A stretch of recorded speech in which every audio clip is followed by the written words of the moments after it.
তো আধুনিক পদার্থবিজ্ঞানের সূচনা, এটার কৃষিগুচ্ছ প্রশ্ন ব্যাংক সলভ ক্লাসটা দেখবো। এই অধ্যায় থেকে যে সকল প্রশ্নগুলো আসছিল তার একটা বিশেষ কনসেপ্টগুলো আমরা দেখব এবং তোমাদের সাজেশন দেওয়ার চেষ্টা করবো আসলে তোমাদের কোনগুলো পড়া উচিত এই অধ্যায় থেকে। তো দেখো, আমরা এই অ্যানালাইসিস করে দেখলাম এখান থেকে মূলত যে তোমাদের আপেক্ষিকতার যে বিষয়গুলো আছে, দৈর্ঘ্যের আপেক্ষিকতা, ভরের আপেক্ষিকতা, এছাড়া এনার্জির আপেক্ষিকতা, এই টাইপগুলো থেকে ভি ইকুয়াল হোয়াট অর্থাৎ দ্রুতি নির্ণয়, এই টাইপের প্রশ্নগুলো বেশি আসছে দেখা গেছে। এছাড়া তরঙ্গের কম্পাঙ্ক, তরঙ্গের শক্তি, মোট শক্তি, এই টাইপের প্রশ্নগুলো একটু দেখতে, অর্থাৎ এখান থেকে সূত্রগুলো জানলে মূলত এখানে ম্যাথমেটিক্যালগুলো করা সম্ভব, এত হার্ড কিছু আসে নাই। আর বিশেষ করে থিওরিগুলো একটু দেখবা, তাহলে মোটামুটি কভার হয়ে যাবে ইনশাল্লাহ। তো আমাদের প্রশ্নগুলো সলভ করে তাহলে তোমরা নিজেরাই বুঝতে পারবা যে আসলে কোন পার্টগুলো বেশি গুরুত্বপূর্ণ, আবার রিভিশন দেওয়া তোমার উচিত। তো প্রশ্ন ব্যাংক বারবার দেখবা এবং যেই টাইপগুলো তোমার মনে হচ্ছে যে এগুলো রিভিশন দেওয়ার বাকি আছে, এই কনসেপ্টগুলো আমি জানি না, ওগুলো বারবার একটু রিভিশন দেওয়ার চেষ্টা করবা। দেখো, একটি বস্তু কণার মোট শক্তির পরিমাণ এর স্থির অবস্থায় 3 গুণ পাওয়া গেল। যে কোনো শক্তি, দেখো এই যে শক্তি, দৈর্ঘ্য, ভর যদি n গুণ হয়, যদি কি হয় n গুণ হয়, যদি n গুণ হয় তাহলে তোমার v, এই v এর সূত্র কি জানো? যদি n গুণ হয় তাহলে v সমান হচ্ছে v equal root over 1 minus 1/n square into c, এবং এখানে 3 গুণ হলে কিন্তু অ্যান্সার 2√2/3 এটা আসবে, 2√2/3c এটাই আসবে। ঠিক আছে, দেখো আমরা যদি বলি 1 মাইনাস 1 বাই কত আসছে, দেখো কত আসছে 3 গুণ হয়েছে, তার মানে 1 বাই কত 9, ঠিক আছে না? তো এখান থেকে তুমি যদি হিসাব করো, দেখো 9 মাইনাস 1 মানে কত 8, 8 রুট মানে কত আলটিমেটলি 2√2 না, আলটিমেট 8 রুট মানে 2√2 আর 9 রুট মানে 3 আর সাথে c আছে। দেখো এটাই কিন্তু উত্তর। এবার n এর মান যদি 2 হইতো, n এর মান যদি 2 হইতো না, তাহলে অ্যানসার কত হতো বলো তো? অ্যানসার কিন্তু হতো তোমার 2/√3/2, এটা চলে আসতো।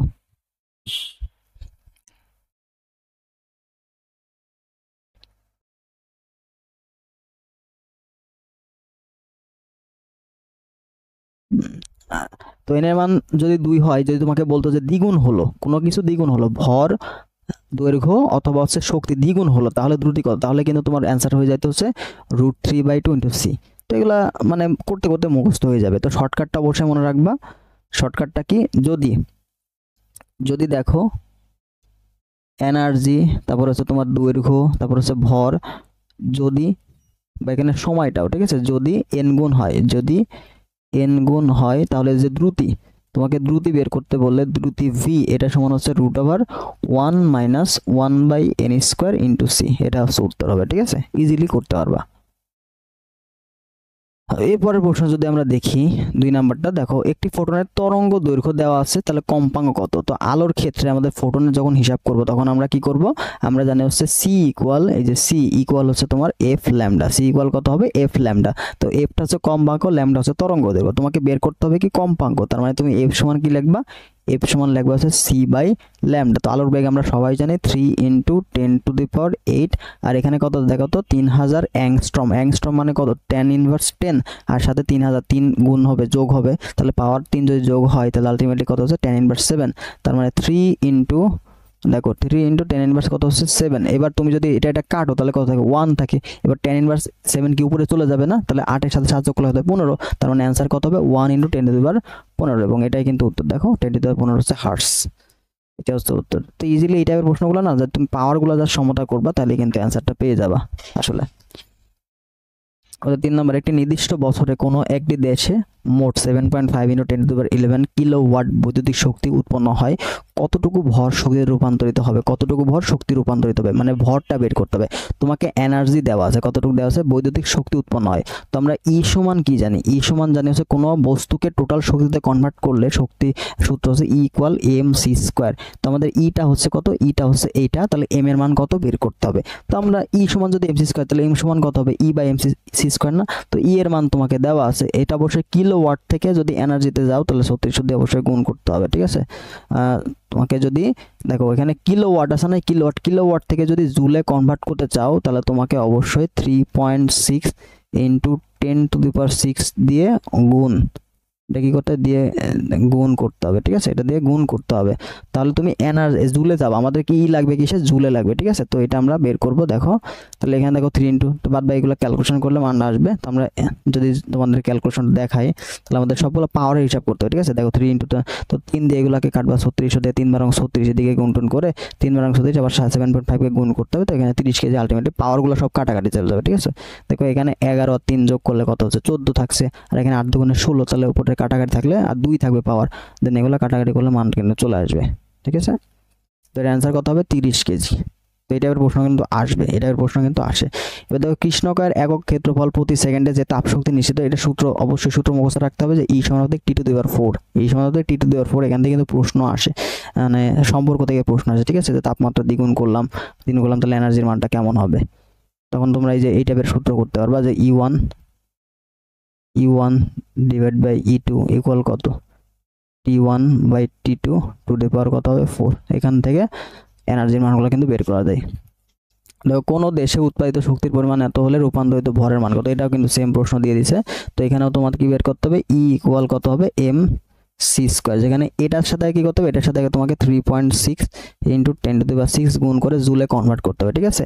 তাহলে 1 কিলো ওয়াট পার আওয়ার মানে হচ্ছে এত জুল, তাহলে এত কিলো ওয়াট পার আওয়ার মানে কত জুল হবে, তাহলে জুলে কনভার্ট করতে হবে আগে। তো জুলে কনভার্ট করে আমরা যে মানটা পাবো, এবার ওইটার সাথে কি করতে হবে, তোমাকে রূপান্তরিত ভরের পরিমাণ, তাহলে E ইকুয়াল কত mc², তাহলে E বাই c² দিয়ে ভাগ করে দিতে হবে, তাই না। তো এইভাবে কিন্তু m ইন্টু এত, এর মান হচ্ছে 22 কেজি চলে আসে, ঠিক আছে, 22 কেজি। তো এই হ্যান্ড ক্যালকুলেশনে তোমাদের অনেক হয়তো কনফিউশন হতে পারে, তো আমি একটু দেখাই দিই, একটা হ্যান্ড ক্যালকুলেশন বোঝাই দিলে তোমাদের ক্লিয়ার হয়ে যাবে বিষয়টা।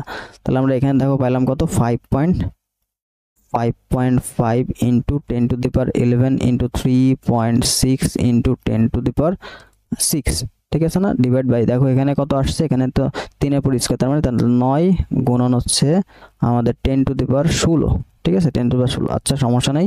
তাহলে আমাদের এখানে কি পেলাম 5.5 আর এখানে 3.6 আছে। দেখো এটাকে 3.6 আছে, তো আমরা যদি 3.3 দিয়ে কাটলে কত 3 হইতো, তার মানে 3.6 দিয়ে কাটলে কি 2 সামথিং, 2 সাথে আমরা 2.5 ধরে নিলাম, ঠিক আছে। দেখো 3 দুগুণে 6 আর 5 ছক 30, 9 কিন্তু হয়ে গেল, 2.5 কিন্তু হচ্ছে। আবার 2.5 দিয়ে এটাকে যদি কাটো তাহলে আমরা কি জানি যে 2.5 2 গুণ করলে কত হয়, 2 দিয়ে গুণ করলে হয় হচ্ছে তোমার 25, তার মানে 2 এর থেকে একটু বেশি, তাহলে 2.25 এরকম একটা মান আছে, ঠিক আছে, 2.25।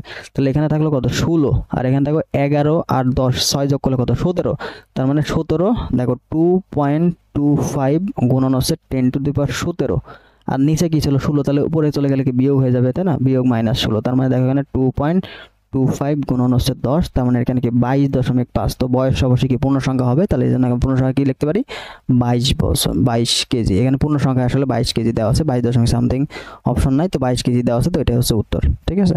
তো এইভাবে কিন্তু হ্যান্ড ক্যালকুলেশনটা অতটা কঠিন হবে না, তুমি যদি একটু ভাঙতে পারো না তাহলে কিন্তু ইজিলি হয়ে যাবে, ঠিক আছে।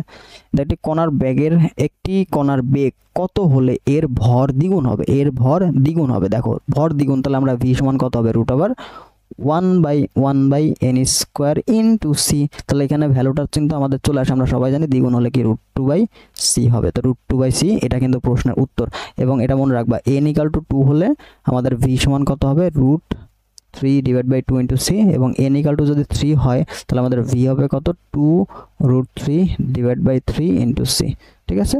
তো এখান থেকে কিন্তু এই দুইটা মনে রাখলেই মোটামুটি বুঝতে পারবা, এই দুইটা থেকে আসবে। এবার দেখো 7 নম্বর, কৃষিক্ষেত্রে বীজের গুণগত মান যাচাইয়ের জন্য ব্যবহৃত হয় কোনটা। তো আমরা সবাই জানি এখানে কি হয় বলতো, বীজের গুণগত মান বসানোর জন্য আমাদের এক্স-রে রশ্মি ব্যবহৃত হয়, ঠিক আছে। এটা থিওরি পার্ট অবশ্যই মুখস্থ রাখতে হবে, মূল বই থেকে ভালো মতো দেখে নিবা, ঠিক আছে। এবার দেখো 8 নম্বরটা, ক্যান্সার চিকিৎসার জন্য কোনটা ব্যবহার করা হয়।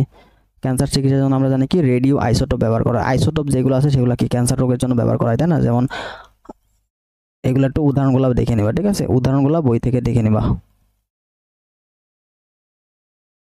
একজন লোকের ভর দেওয়া আছে 90 কেজি, কত বেগের উড়ন্ত রকেটে থাকাকালীন মাটিতে অবস্থিত একজন পর্যবেক্ষকের নিকট তার ভর 100 কেজি হবে। কত হবে, তার ভর 100 কেজি হবে, ঠিক আছে। তাহলে এখানে তোমার বের করতে হবে কি কত বেগের মানটা বের করতে হবে। তোমার এখানে কিন্তু m0 দেওয়া আছে, এখানে m0, এটা আছে m, তো এখান থেকে তোমাকে বেগের মানটা বের করতে হবে। তো দেখো কিভাবে করা যায়। তো আমরা এটা জানি হচ্ছে v এর মান, এই v এটা সমান হচ্ছে রুট ওভার 1 মাইনাস উপরে হবে হচ্ছে তোমার ছোট মান, উপরে হবে ছোট মান ডিভাইড বাই বড়, নিচে হবে হচ্ছে বড় মান, ঠিক আছে, স্কোয়ার ইন্টু সি, এটা হিসাব করতে হবে। তাহলে 0 0 কাটা গেল, তাহলে 9 ভাগ হচ্ছে 9 ভাগ 10 মানে 0.9, তাহলে এখানে তোমার হচ্ছে দেখো 1 মাইনাস 0.9 ইন্টু সি, তাহলে এখানে তোমার কত আসে 0.1 আসে, 0.1 তাই না, 0.1 ইন্টু সি, তো 0.1 কে রুট করলে কত হয়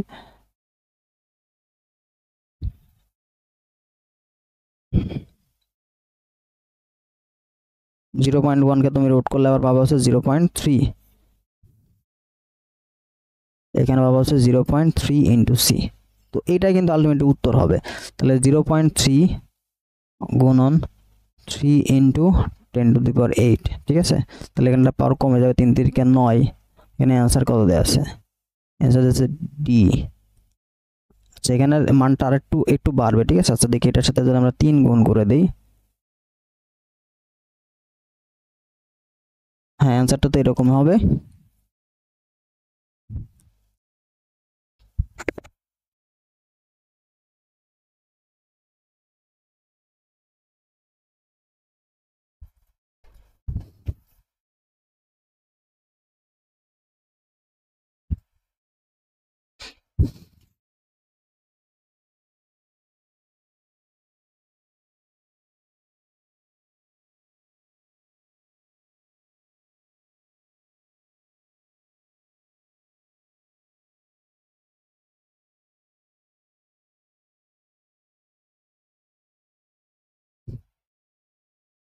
ওয়ান পয়েন্ট থ্রি দেওয়া আছে ইন্টু 10 টু দি পাওয়ার 8 দেওয়া আছে, উত্তর আমাদের দেখি তো আমরা 0.3 গুণন 3 0.9,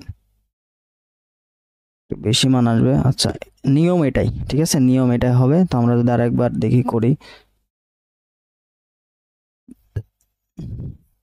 আচ্ছা তো এইভাবে আমরা শর্টকাটে তোমাদের দেখাই কিভাবে মনে রাখবা। দেখো যে কোনো বেগ বি এটা সমান হবে হচ্ছে রুট ওভার 1 মাইনাস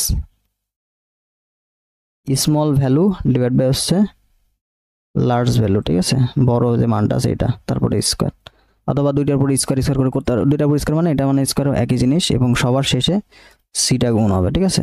তাহলে আমরা দেখি 1 মাইনাস আমাদের স্মল ভ্যালু কত, একজন লোকের ভর ছিল 90 কেজি, তারপরে সার ভর হলো কত 100 কেজি হলো, তাই না, তাহলে এখানে তোমার হচ্ছে 90 ডিভাইড বাই 100 গুণন হচ্ছে সি, তাহলে 100 আমরা কাটে দিলাম, তাহলে 9 বাই 10 মানে 0.1, 0.9 আসে, আর 1 থেকে 0.9 বাদ দিলে কত থাকে ultimately 0.1 root over into C, এটাই তো হয় উত্তর। যেখানে একটু ভুল দেখাচ্ছে বুঝলাম তো।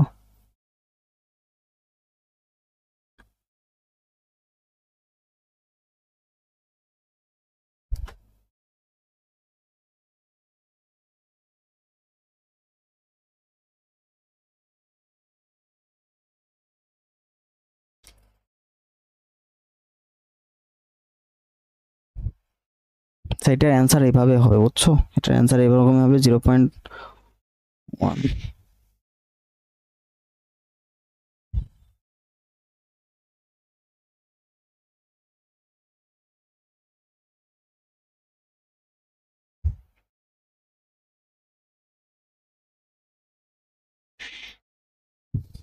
এটা আসছে হচ্ছে 0.94 ইন্টু 10 টু দি পাওয়ার 8, এরকম ভ্যালু আসবে, এবং এটাই তো উত্তর হওয়ার কথা নিয়মে, বাট এখানে উত্তর দেওয়া আছে 1.3, তার মানে প্রশ্নটা হয়তো ত্রুটিপূর্ণ আছে।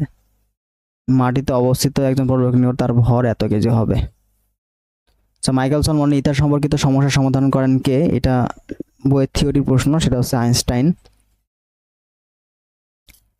মাইকেলসন মর্নি ইথার সম্পর্কিত সমস্যা, মাইকেলসন মর্নি কি বলছিল, ইথার বলে কিছু নাই, এই সমস্যাটা পুরোপুরি প্রমাণ করেছিলেন কে, আইনস্টাইন। এত তরঙ্গ দৈর্ঘ্যের ফটনের শক্তি কত, তরঙ্গ দৈর্ঘ্য দেওয়া আছে, শক্তির মান কত, তো শক্তির যে সূত্র, সেই সূত্রটা আমরা কি জানি যে ই ইকুয়াল হবে হচ্ছে এইচ মিউ, মিটা হচ্ছে কম্পাঙ্ক, তাহলে এটার সমান আবার তুমি কি লিখতে পারো সি বাই ল্যামডা লিখতে পারো, ঠিক আছে, সি বাই ল্যামডা লিখতে পারো, তাহলে totally H C by lambda হয়ে যাচ্ছে। এবার এইচ এর মান তো আবার জানতে হবে, এইচ এর মানটা কি, এইচ এর মানটা তোমার আবার জানতে হবে 6 পয়েন্ট, এখানে ভ্যালুটা অনেক বড় হয়ে যায়, এখানে আবার তোমার হচ্ছে ইলেকট্রন ভোল্ট দেওয়া আছে, তো ইলেকট্রন ভোল্ট থেকে কি হয় জুলে যখন পাওয়া যাবে তখন ওটাকে আবার 1.6 ইন্টু 10 ইনভার্স 19 কুলম্ব বা 19 এটা দিয়ে ভাগ করলে আমরা টোটালি ইলেকট্রন ভোল্টটা পাওয়া যাবে, ঠিক আছে। হলোগ্রাফি তৈরিতে কোন রশ্মি ব্যবহার করা হয়? হলোগ্রাফি তৈরিতে লেজার রশ্মি ব্যবহার করা হবে।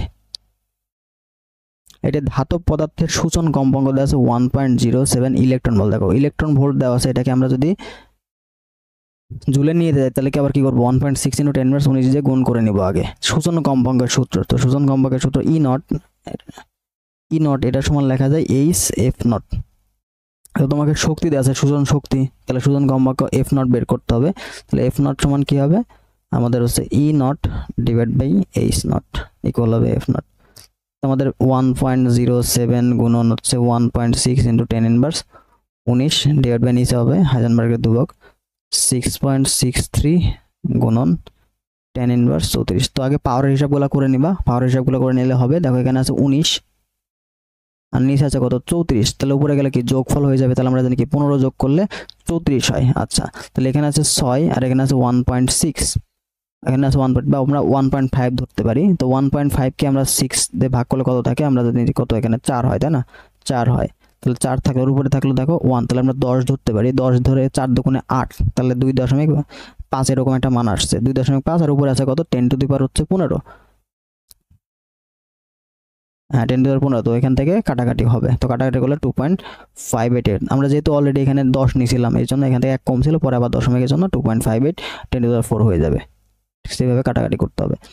আর প্লাটিনামের কার্যাপেক্ষক দেওয়া আছে, তো কার্যাপেক্ষক W এটা সমান আমরা এই W0 F0 এটা পাওয়া যায়। তো এখানে কার্যাপেক্ষক দেওয়া থাকে সূচন কম্পাঙ্ক কত, কার্যাপেক্ষকটাই মূলত সূচন কম্পাঙ্কের জন্য যে শক্তি সেটাই হচ্ছে কার্যাপেক্ষক। তো এই শক্তির উপরে গেলে কিন্তু আমরা কি জানি যে ধাতব থেকে ইলেকট্রন নিঃসৃত হবে। তো কার্যাপেক্ষকের এটা হচ্ছে নিম্নতম শক্তি স্তর। তো এখানে আমরা প্লাটিনামের কার্যাপেক্ষক দেওয়া আছে 6 ইলেকট্রন ভোল্ট দেওয়া আছে, ওটাকে অবশ্যই আমাদের জুলে কনভার্ট করতে হবে, জুলে কনভার্ট করে নেওয়া হয়েছে। এবার প্লাঙ্কের ধ্রুবক তোমার 6.63 × 10⁻34 জুল পার সেকেন্ড, সূচন কম্পাঙ্ক F0 = ওয়াট। তো এখানে হচ্ছে মানগুলো জাস্ট বসাই দিতে হবে, তাহলে আমরা অ্যান্সার দেখো 6.63 এটা কাটলো। এবার পাওয়ারের হিসাব করো তাহলে হয়ে যাবে, উপরে গেলে কি হয়ে যাবে 15। আর এখানে আমরা 1.6 যেহেতু নিচে আর এদিকে একটু আপ ডাউন হচ্ছে, তাহলে 1.6 থেকে একটু কম বা কাছাকাছি মান। আর এখানে 1.6, তাহলে তো 15 তো নিলে কি হবে একটা পাওয়ার কমে যাবে, তাহলে সেখানে 10 টু দি পাওয়ার 14 চলে আসবে। 15 ছিল পাওয়ার, আমরা কি করলাম দশমিকটা ডান দিকে সরাইছি, যার কারণে পাওয়ার কি 1 কমে গেছে।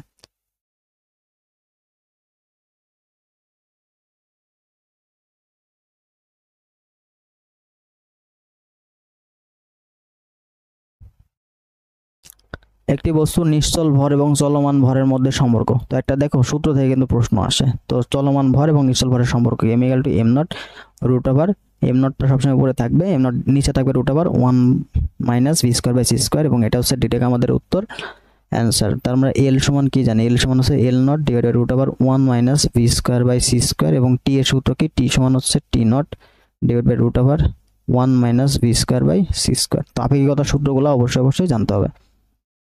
একটি কৃষ্ণ বস্তুর তাপমাত্রা 27 ডিগ্রি থেকে 327 ডিগ্রি সেলসিয়াস বৃদ্ধি করা হলে তাপের বিকিরণ কতটুকু বৃদ্ধি পাবে। তো তাপের বিকিরণের সূত্র এখান থেকে কত গুণ বৃদ্ধি পায় সেটা তোমাকে দেখতে হবে। 27 ডিগ্রি সেলসিয়াস, তাই না? তাহলে এটাকে অবশ্যই ক্যালভিনে প্রকাশ করতে হবে। তো 27 থেকে আমরা জানি 273 যদি যোগ করা হয় তাহলে এখানে থেকে 300 আর এখানে 327, তার মানে এখানে আমরা অলরেডি 500 হয়ে যাচ্ছে, ঠিক আছে 600। আচ্ছা 600, তাহলে 300 থেকে 600 গেছে, তার মানে কত গুণ হয়েছে 2 গুণ বৃদ্ধি পাইছে, 2 গুণ। তার মানে জানি কি E সমানুপাতিক t টু দি পাওয়ার 4, তাহলে t যদি দ্বিগুণ হয় তাহলে E কয় গুণ হবে 2 টু দি পাওয়ার 4। E হবে কত, E হবে হচ্ছে 2 two the power 4 into E, ঠিক আছে। আচ্ছা 2 টু দি পাওয়ার 4 মানে এখান থেকে হিসাব করতে হবে, তাহলে দেখো 8, এখানে কত হচ্ছে 16 হয়ে যায় কিন্তু, তাহলে অ্যান্সার কত হবে 16 গুণ। এবার কোনো ব্যক্তির দেহের ক্ষেত্রফল দেওয়া আছে 1.9 মিটার স্কয়ার, মানব দেহের অদৃশ্য কৃষ্ণকায় বিবেচনা করলে ওই ব্যক্তি কি হারে তাপ হারাবে যখন কক্ষ তাপমাত্রা 22 ডিগ্রি সেলসিয়াস, মানব দেহের স্বাভাবিক তাপমাত্রা 27 ডিগ্রি সেলসিয়াস। তো এখান থেকেও হিসাব করতে হবে, এখানে জি এর মান, তো এটাও আমাদের এখন সিলেবাসে নাই, এটা দরকার নাই। 18 নম্বর, একটি কৃষ্ণ বস্তু দেওয়া আছে 400 কেলভিন তাপমাত্রা কি পরিমাণ শক্তি বিকিরণ করবে। তো এখানে তাপমাত্রা দিয়ে দেওয়া আছে, তো এখানে সিগমার ভ্যালুটা তোমার জানতে হবে। সিগমার ভ্যালু কত 5.67 ইন্টু 10⁻8 গুণন 400 to the power 4, 1451.52 watt per metre square হবে। তো এই যে এখানে যে সিগমার ভ্যালুটা জানলেই হবে, আর টি এর ভ্যালু তো তোমার তো দেওয়া থাকবেই। তো এই ক্যালকুলেশনগুলো আগে ছিল, আগে তোমার সিলেবাসের এগুলো থাকতো, তখন থেকে প্রশ্ন আসতো, বাট এখন রিসেন্ট টাইমে এইগুলো থেকে প্রশ্ন আসে না। রিসেন্ট টাইমে এগুলো থেকে প্রশ্ন আসে না। তার সম্পর্কটা মনে রাখবা যে ই সমানুপাতিক t⁴, ঠিক আছে। এই যে এই টাইপের প্রশ্নগুলো আসার সম্ভাবনা আছে, বাট এইগুলো আসার সম্ভাবনা খুবই কম। তারপরে যদি কোনো আণবিক বোমার ফিশন প্রক্রিয়ায় 1 কেজি ভর লোপ পাই, তবে নির্গত শক্তি কত? তো আমরা টোটাল ভরটাকে যদি শক্তির রূপান্তর করতে চাই, তাহলে আমরা কি সূত্র ব্যবহার করব? mc², এই সূত্র ব্যবহার করব। m এর মান 1 কেজি বসাই দাও, c² মানে কত? 3 × 9 10⁻16, তাহলে 9 × 10⁻16 জুল, এটা হচ্ছে উত্তর।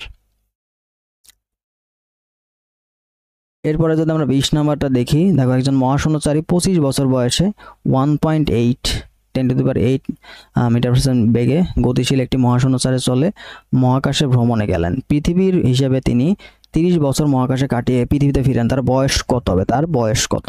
তাহলে এখানে আলটিমেটলি পৃথিবীর হিসাবে যে 30 বছর, পৃথিবীর হিসাবে সে 30 বছর কাটা আসছে, তাই না? আর এটা 25 বছর বয়সে সে গেছে। তাহলে তোমাকে মহাশূন্যচারে যখন বয়স তখন কত বের করবে, তাহলে অর্থাৎ সে রকেটে থাকা অবস্থায় আসলে কত বছর অতিক্রম করছে এটা জানতে হবে, তাই না? তো গেছে কততে? 25 বছরে গেছে। তার রকেটে যতদিন ছিল ওই বয়সের সাথে 25 যোগ করলে আলটিমেটলি যখন ফিরে আসবে তখন সেই বয়সটা পাবো। তো আমার দেখা যে বয়সটা সেটা হচ্ছে 30 বছর। এটা কি চলমান না? আমি রকেটের মধ্যে দেখতেছি, পৃথিবী থেকে রকেট দেখতেছি, তাহলে রকেটে আমার সাপেক্ষে কি আছে? গতিশীল অবস্থায় আছে। বাট আমি যখন রকেটের মধ্যে আছি তখন কি আমার সাপেক্ষে রকেট বা রকেটের সাপেক্ষে আমি স্থির। তো স্থির যে সময়টা সেটাকে আমরা t0 দিয়ে প্রকাশ করি, আর টিটা কি? গতিশীল অবস্থায়। তাহলে t0টা কি? মূলত রকেটের মধ্যে যে সময়টা সেটা। তাহলে t0 সমান কি? t × √1 - v²। এটা তো সূত্র, ডিরেক্ট সূত্র, আর কিছু না।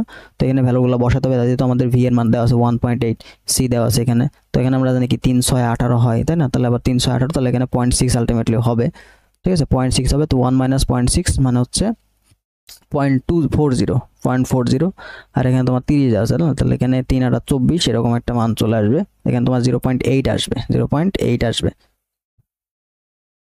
এখানে তোমার হচ্ছে 64 হবে, 0.64 উপর রুট হবে, তখন ওটা 0.8 হবে। দেন এটা তোমার এরকম আসবে 30 × 0.8, ঠিক আছে, 0.8 আসবে। 3 × 6 = 18 হবে, তো তাহলে 0.6, তাহলে 36 চলে আসে। তাহলে তোমার 1 - এরকম 0.36, তারপর তোমার চলে আসবে হচ্ছে 0.64। এটাকে রুট করলে আবার 0.8 চলে আসে, তাহলে 3 × 8 = 24 ইয়ার এটা। তাহলে এই 24 বছর সে কি করছে? রকেটের মধ্যে থাকছে। তাহলে প্রথমে গেছে কত? 25 বছর বয়সে, 24 বছর পর ফিরে আসলো। তাহলে বয়স এখন কত? 25 + 24 = 49। দেখো ও আসলে রকেটের মধ্যে ছিল কত? 20 বছর। সময়ের আপেক্ষিকতার জন্য এলাকাবাসী দেখছে কয় বছর? 30 বছর। বাট আমি আসলে ছিলাম কত? 24 বছর। তাহলে আমার বয়স কত হচ্ছে? আমার বয়স 49 বছর। কিন্তু পৃথিবীর লোক হিসাব করছিল কত? 30 যোগ 30 আর হচ্ছে 25, 55। পৃথিবীর লোক হিসাব করছিল আমার বয়স হয়ে গেছে 25 বছর, 55 বছর। বাট আমার আসল বয়স হচ্ছে কত? 49 বছর। এর জন্য যদি কাউকে রকেটে করে বাড়িতে পাঠিয়ে দেওয়া হয়, মহাশূন্যচারে পাঠিয়ে দিলাম অনেক বেগে, তাহলে তার বয়স কমে যাবে। তো যত কাছাকাছি পাঠানো হবে, তোমার হচ্ছে আলোর বেগের যত কাছাকাছি পাঠানো হবে তত কি বয়স তোমার কম হবে। তোমার এদিকে সময় চলে যাচ্ছে পৃথিবীতে, বাট তোমার ওদিকে বয়স বাড়ছে না।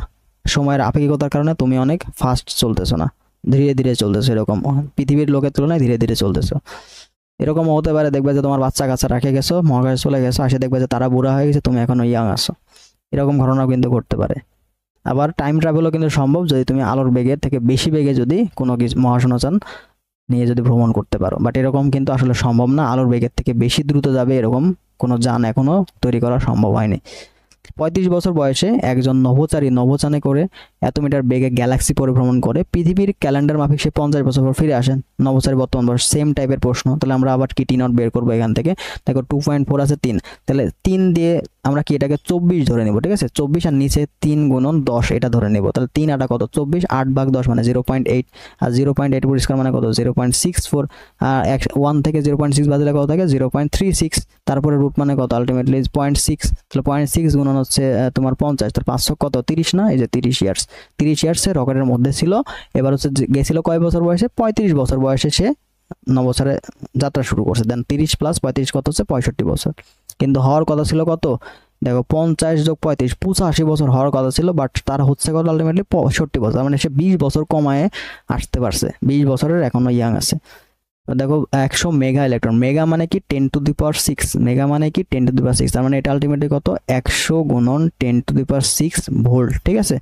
এই ভোল্টের ফোটনের তরঙ্গ দৈর্ঘ্য কত তোমাকে বলে দিছে। তাহলে E = কত? hc/λ। E এর মান আমি এখান থেকে দেখতে পাচ্ছি ভোল্ট, ভোল্ট থেকে আমরা মেগা ইলেকট্রন ভোল্ট, এখানে ইলেকট্রন ভোল্ট দেওয়া আছে, এটাকে জুলে কনভার্ট করতে হবে 100 গুণন 10⁻6 গুণন 1.9 গুণন 10⁻−19, এটা গুণ করে তোমাকে কি করতে হবে, জুলে কনভার্ট করতে হবে। কনভার্ট করলা, তো কনভার্ট করার পরে জুলে পাইছে। এবার উপরে কি এইচ কে, এইচ হচ্ছে প্লাঙ্কের ধ্রুবক 6.63 × 10⁻34, আর এইচ এর মানটা এবার প্রথম কাজ হবে পাওয়ার হিসাব করে। দেখো এখানে 34, এখানে 8, তাহলে এখানে টোটাল পাওয়ার কত হচ্ছে 10⁻26, উপরে হলো 26, উপরে হলো কত 26, আর নিচে কত হচ্ছে 10⁻6, আর এখানে 19 যোগ করে দিলে কত 10⁻13, ঠিক আছে। এবার বাকি গুণগুলো তোমাকে কাছাকাছি হিসাব ধরে করতে হবে, তো ওইটা হিসাব করতে পারলে মানটা ইজিলি বের করা যায়, ঠিক আছে। দেখো এ ও বি দুইটি ফোটন পরস্পর বিপরীত দিকে সি বেগে গতিশীল, তাহলে বি ফোটনের সাথে এ ফোটনের আপেক্ষিক বেগ কত, তাহলে বিপরীত দিকে, এটা যাচ্ছে এদিকে, এটা যাচ্ছে এদিকে, তাহলে এটা যদি সি হয় বিপরীত দিকে, ঠিক আছে, এটা যদি সি হয় তাহলে এটা মাইনাস, তাহলে একটার সাথে একটা বিপরীত, তাহলে আমরা কি করব, বিয়োগ করে দেবো, তাই না। তাহলে সি মাইনাস মাইনাস সি, এটা সমান কত হবে 2c। আচ্ছা আচ্ছা, এখানে তোমার হচ্ছে আপেক্ষিক বেগ আবার হচ্ছে আলোর বেগের থেকে বেশি হবে না, তো এখানে সি বেগেই চলবে, ঠিক আছে। বি ফোটনের সাপেক্ষে এ ফোটনের আপেক্ষিক বেগ কোনো আলো চলবে না, তাই বি ফোটনের সাথে এ ফোটনের আপেক্ষিক বেগ সবসময় সি হবে, 2c হওয়ার সম্ভাবনা কখনোই হবে না, তাহলে উত্তর হবে কত সি। আর 1.6 মেগা ইলেকট্রন ভোল্ট গতিসম্পন্ন ইলেকট্রনের ভর কত, ইলেকট্রনের ভর তোমাকে বের করতে বলছে, গতিশক্তি দেওয়া আছে, গতিশক্তি মানে হচ্ছে m−m0 ইন্টু সি স্কোয়ার। তো এমটা কি গতিশীল অবস্থায়, যেহেতু গতিশক্তি দেওয়া আছে মানে গতিশীল আছে বস্তুর, তাই না। তাহলে 1.6 এত, তাহলে এত, তোমাকে গতিশীল অবস্থায় ভর বের করতে। দেখো ইলেকট্রন এই গতিশক্তি সম্পন্ন মানে গতিশীল অবস্থায় ইলেকট্রনের ভর মানে এম এর মানটা বের করতে হবে। এম নোটের মান তো তুমি জানোই, বাট এম এর মানটা কি হবে এটা তোমাকে ফাইন্ড আউট করতে হবে, দেন এটা ক্যালকুলেশন করতে হবে। তাহলে সি স্কোয়ার আছে, তাহলে আমরা কি লিখতে পারি এখানে m−m0 ইকুয়াল কত হবে e/c স্কোয়ার, তাহলে তোমার m ইকুয়াল কত হবে e/c স্কোয়ার প্লাস হচ্ছে m0, তো ভ্যালুগুলো বসাই দাও তাহলে মান পেয়ে যাবা। তাহলে 1.6 × 10, এটা হচ্ছে আমাদের টোটাল কি এর মান। এবারে যে এটা দিয়ে যদি ভাগ করি তাহলে একটা কিছু সামথিং মান পাবো, তারপর এটা দিয়ে যোগ করে দিলে মানটা চলে আসবে। ফোটনের নিশ্চল ভর কত, ফোটনের নিশ্চল ভর 0, ফোটনের নিশ্চল কোনো ভর নাই, কিন্তু গতিশীল অবস্থায় এর ভর আসছে, গতিশীল অবস্থায় ভর আছে, ভর বেগ আছে। একটি বস্তুর ভর দেওয়া আছে এত, বস্তুটিকে সম্পূর্ণরূপে তাপশক্তি রূপান্তর করলে তাপশক্তির পরিমাণ কত হবে, E = mc² সূত্র করতে হবে, যেন এটা হচ্ছে m দেওয়া আছে, এটা কেজি, দুইটা গুণ করলে মান আসবে। দেখো 3 × 9, 4 নং 36, 9 আসবে, এখানে 4 নং 36, 3 × 8 = 24, তার সাথে আর একটু যোগ হবে, তাহলে 3 × 8 = 24, 4 দশমিক সামথিং আসে, এখান থেকে আসবে। দ্রুত গতি সম্পন্ন ইলেকট্রন কোন ধাতুর উপর আঘাত করলে কি ধরনের শক্তি নির্গত হবে, তো এখান থেকে ক্যাথোড রশ্মি নির্গত হবে, কি হবে, ক্যাথোড রশ্মি নির্গত হবে। কোন গ্রিন হাউসের ভিতরে সর্বোচ্চ বিকিরণ তীব্রতার তরঙ্গ দৈর্ঘ্য দেওয়া আছে এত, আনুষঙ্গিক তাপমাত্রা কত, ভিনের ধ্রুবক, এটা ভাই এটা পুরোপুরি সিলেবাসের বাইরে, এখান থেকে দরকার নাই।